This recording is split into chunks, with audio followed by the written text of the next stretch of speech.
What if reality is not as solid as you think? What if the world around you is not just happening, but responding? For centuries, mystics and sages whispered that consciousness holds the blueprint of existence, that your mind is not locked inside your head but reaches outward, shaping matter, time, and even possibility. And then quietly, in the last century, a man named Itzhak Bentov appeared. He was not a household name. He wasn't a polished academic with a string of titles. He was an inventor, an explorer of inner space, someone who lived between worlds, science on one side and the uncharted frontier of consciousness on the other. He believed that the mind was more than neurons firing in the skull. He believed it was a bridge into the fabric of reality itself. Bentov designed medical devices. He built machines that helped surgeons save lives. But behind the inventor's mask, he was asking questions far more radical. Questions that didn't fit inside laboratories or textbooks. What is awareness? Where does thought come from? And can attention itself alter the world it observes? It was not just curiosity. For him, it was an obsession. And in the late 1970s, his writings began to circle through small groups of seekers, scientists, and thinkers who felt something hidden was waiting to be uncovered. Bentov claimed that consciousness is not a byproduct of the brain, but a field, a vibration, that every person is a transmitter and receiver inside a living universe. He described meditation as a tuning process. The body, with its rhythms, its heartbeat, its breath, was like an instrument, and when tuned properly, awareness could step beyond its ordinary limits.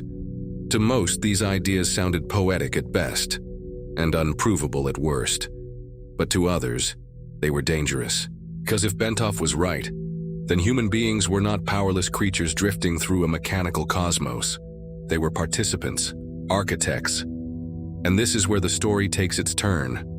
Because while Bentov's writings were circulating quietly, another set of eyes began paying attention. Eyes that belonged not to mystics, but to agencies of power.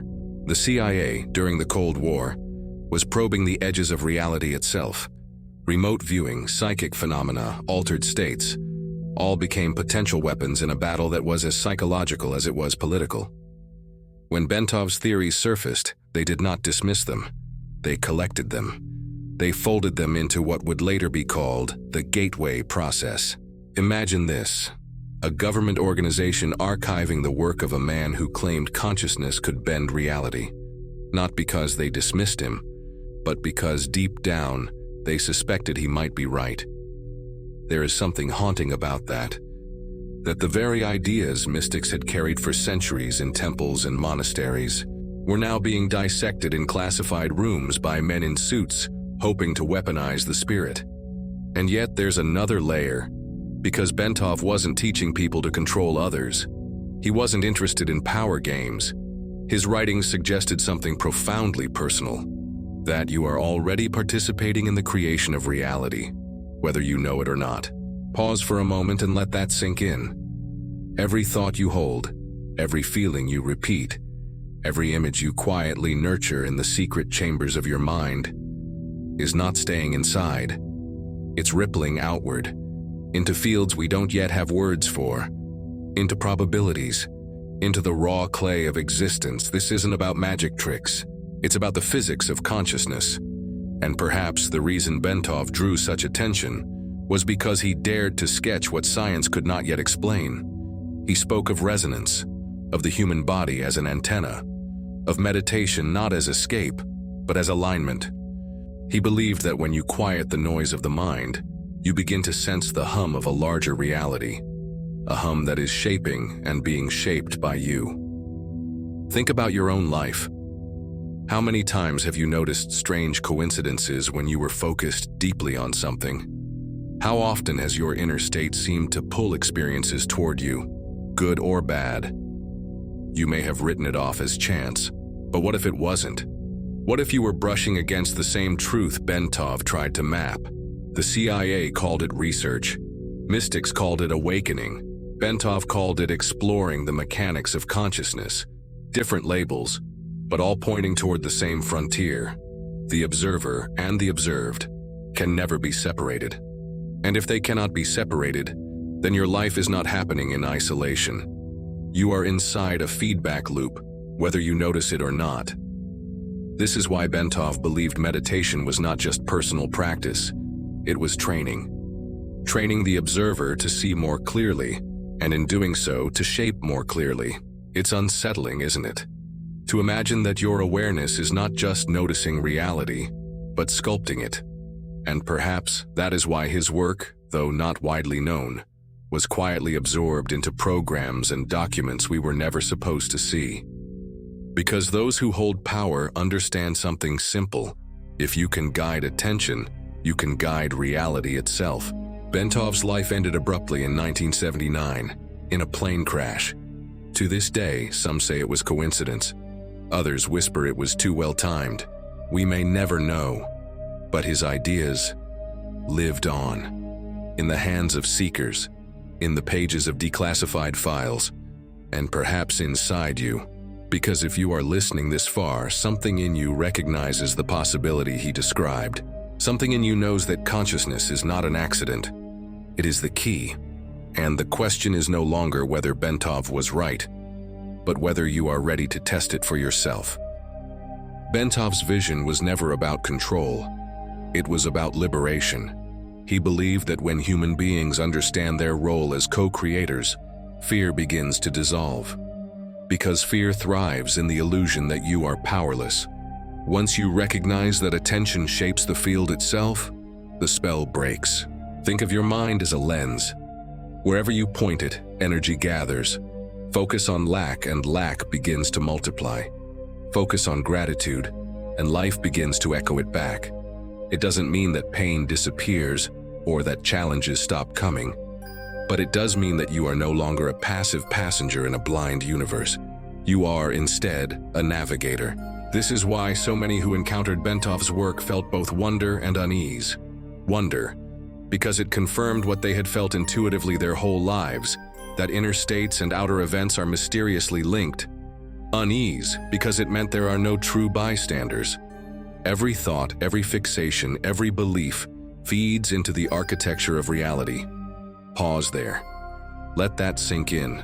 It means your responsibility is greater than you may have imagined. But it also means your power is far deeper. And here's where something interesting happens. The more you lean into this truth, the more you realize it isn't just theory. You can begin to test it, slowly, patiently, by watching how your inner shifts ripple outward, by noticing how your states of being attract certain people, opportunities, or patterns. Some of you may already be experimenting, journaling your observations, tracking your emotions, watching how the smallest adjustments in focus seem to open new doors. And if you are in that place, exploring and recording, there's something I've come across that may help. A field guide that organizes these experiments in a way that's both practical and inspiring. It's called The Quantum Bridge, a field guide to the 7 keys of reality creation. It even comes with journal templates so you can map your own journey. Not as a textbook to believe in blindly, but as a companion. As if a friend were walking beside you while you test what consciousness can really do. If this message resonates, it might be worth exploring. But back to Bentov. His legacy was not just ideas written in obscure books or classified reports. His legacy is the reminder that the frontier of reality is not out there in distant galaxies or secret laboratories. It is right here, in the silent choices of your focus, in the direction of your attention. What makes this so powerful is that it does not require permission. You don't need to wait for governments or institutions.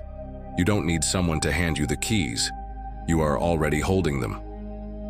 The observer effect, the strange discovery that reality behaves differently when it is observed, is not a trick of particles in physics labs. It is a mirror of life itself.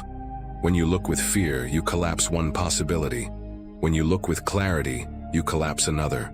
And the universe, like a living fabric, bends to the lens you carry inside. Do you see how radical this is? It dissolves the walls between science and spirituality, between mysticism and psychology. It suggests they were all pointing, in their own language, toward the same horizon. That you are not merely inside reality, you are braided into its weaving. Imagine living with that awareness every day, walking into a room and knowing your state is shaping what unfolds, entering decisions not with desperation, but with alignment, meeting challenges not as a victim, but as a participant in the great unfolding. This is what Bentov tried to give us, a reminder that reality is pliable, that attention is creative, that you are more than a watcher. You are a force field of possibility. Perhaps this is why, decades later, his name still surfaces in whispers. Because his ideas are not locked in the past. They are alive now, waiting to be tested in your life, in your choices, in your stillness. So the question remains, if your consciousness is the sculptor, what masterpiece will you allow it to shape? Pause with that. The mystery of reality is not meant to frighten you. It is meant to awaken you, to shift you from sleep into participation, to remind you that the power you've been seeking is not hiding in the stars or in the hands of secret agencies. It is moving right now in your breath, in your focus, in your attention. And perhaps that is why you are hearing this message, because some part of you is ready to reclaim that role. If this spoke to you, leave a comment. Share your thoughts, your reflections, maybe even your own experiences of the unseen bending into the seen. I'd love to hear from you. And if you haven't already, subscribe, so we can keep walking this path together. Each step, each reflection, a reminder that you are not powerless. You are the observer, the creator, the bridge.